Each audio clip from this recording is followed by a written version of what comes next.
Hello, my kangaroos. Welcome to Rue Likes to Review. I am Rue. Warning, there will be spoilers. The Untouchables TV show 1959. The pilot and an episode that was combined to create a TV movie later. Scarface Mob 1959. The Untouchables is a Desilu Productions. You know, Lucy and Desi. Desi Arnaz wanted for people to take him seriously than just Lucy's husband. He came across the rights for The Untouchables, which is a book by Eliot Ness and Oscar Frawley. It's Eliot Ness' autobiographical memoir. Scarface Mob, starring Robert Stack as Eliot Ness. So about Robert Stack playing Eliot Ness. I love stories like this, the one I'm about to tell you about him. Robert Stack did not want to play Eliot Ness for two reasons. First, he was fearful that going to television would end his motion picture career, which I find ironic because when I think of Robert Stack, I think of the movie Airplane. This is my favorite part. Desi Arnaz saw Robert and his wife Rosemarie Stack, who were out on a date at a restaurant. Desi proposed to Robert to play Eliot Ness at that restaurant. Robert told him to get him a script. Robert thought it was amusing that he was third in line to play Eliot Ness. They were thinking of two other actors before Robert, since Desi just saw Robert at the restaurant. They were thinking of Cliff Robertson or Jack Lord. Here's the thing, Robert Stack didn't need the money. He was already well off, so it wasn't about that. Also, Robert didn't think the show would last after taking down Al Capone. Of course he was wrong, as the show spawned 4 seasons.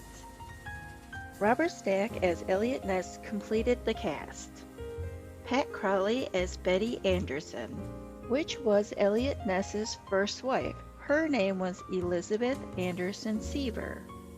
This is what I have to say about the show with Eliot Ness having a wife. This is the only time we see her. She is never seen and very rarely talked about in the show. We see Eliot wearing his wedding ring, so if you were not aware of this TV movie, you would have no idea what Eliot's wife even looks like. Neville Brand as Al Capone. In my opinion, I think they picked the perfect actor to play Al Capone for The Untouchables. 2 facts I found interesting about Neville Brand. 1. Neville Brand was a highly decorated World War II combat soldier. 2. Neville Brand played Al Capone 3 times in his career. The Scarface Mob. This counts different than the show as is considered a TV movie. The show, The Untouchables, and the George Raft story, 1961.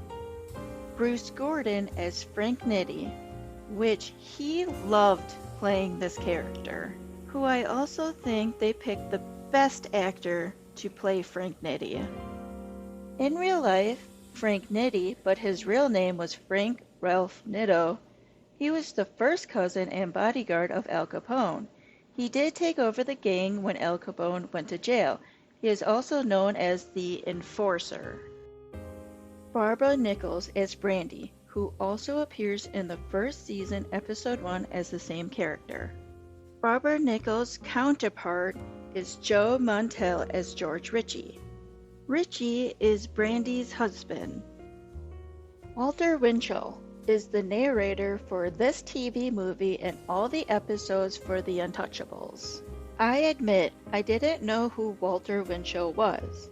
Learning about him was interesting. He was an American newspaper gossip columnist and radio news commentator. He did a mix of telling embarrassing stories of celebrities as well telling the news. Also, he lived through the 20s and reported in the 30s, so he did remember Al Capone and his mob, which is something they state when they introduce Walter Winchell in this movie. Something I found very interesting about Walter Winchell. He was the first one to condemn Nazism on the radio. Unfortunately, TV killed his radio career. After that, he did appear on TV shows, often playing himself. His most noteworthy was The Untouchables, as the narrator for this TV movie and all the Untouchables episodes. In the beginning of the movie, we get to see a raid for alcohol. Remember that the Untouchables happened during the Prohibition era, which banned the sale and consumption of alcohol. Look who it is, it's Paul Picerni. In my previous video, remember I stated I wasn't aware of this TV movie. So I was really surprised to see Paul Picerni as a bad guy in this movie. Paul plays Tony for the Al Capone mob. Paul Picerni was a World War II veteran in the Air Force. He flew 25 combat missions and was rewarded the Distinguished Flying Cross. After this TV movie, we will see him again in Season 2 as a good guy. This man is U.S. District Attorney Beecher Ashbury, played by Frank Wilcox, who had a great career in TV. Frank plays this character in all 4 seasons of The Untouchables. Elliot is tasked to find 6 honest men who will not be bribed by the mob. I am not going to go through all of them. The most noteworthy is Abel Fernandez, who plays a good guy here and throughout the show. Abel Fernandez really was a Native American. Abel's character, like almost all the characters, are based on real people. His character is based on William Jennings Gardner, who was an American football player, coach, and law enforcement agent. He was part of Eliot Ness's Untouchables, and he also was a Native American. This is Joe Fuseli, played by Keenan Wynn. He makes up the last member of the squad. He is also an ex-con. Joe knows this man, Pico, played by Wolf Barzell. You don't have to take in the money. You don't have to take in the money. I wanted you to hear them talk. The mobsters all throughout the movie talk in this stereotypical Italian-American way. This was one of the biggest complaints from the audience back then. The audience of Italian-Americans stated it was hurtful. So when Season 1 came out, no one talked like this. In fact, they never talked like this throughout all 4 seasons. The mobsters get smart after raids of their breweries, so they start putting steel on the doors.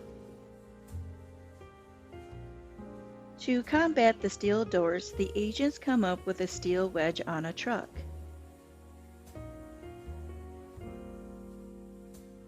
Here is something fun. For the movie, they used an old Coca-Cola truck for the truck with the wedge on it.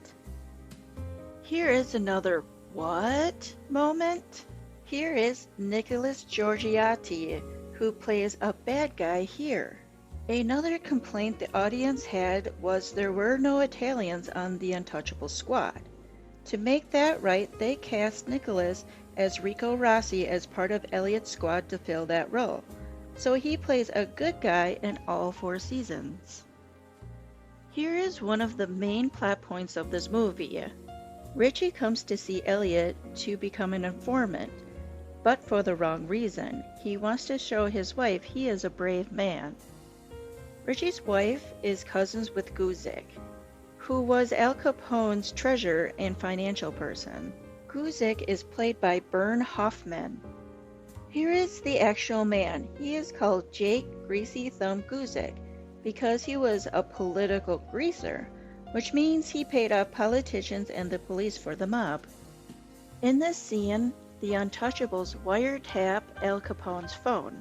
I wanted to talk about this. I didn't know there was wiretapping dating all the way back to the 1920s.